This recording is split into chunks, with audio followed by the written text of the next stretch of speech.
কি করছিস তুই? লেজ নাড়িয়ে নাড়িয়ে কি বলতে চেষ্টা করছিস বল বক্সার? লেজ নাড়াচ্ছে এটার জন্য কারণ হ্যাঁ খিদে পাচ্ছে তাই। খিদে? কি কি খিদে পাচ্ছে তোর? মগো পড়েই যাচ্ছি রে বাও তুমি বসছো কি না করতে নাকি চাইলে মাম্মি?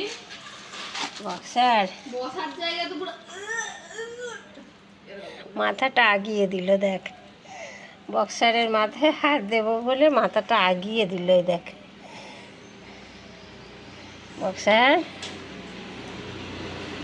বক্সার হয়েছে হয়েছে, এবার যা। আর আদর করতে পারবো না আমি, অনেক করে দিয়েছি। ऐसा मत कर ऐसा मत হুম? कर जान। কি আমার কোলে উঠে যাবি বল? ঠিক আছে ঠিক আছে, হয়েছে, ব্যাস, এবার যাও।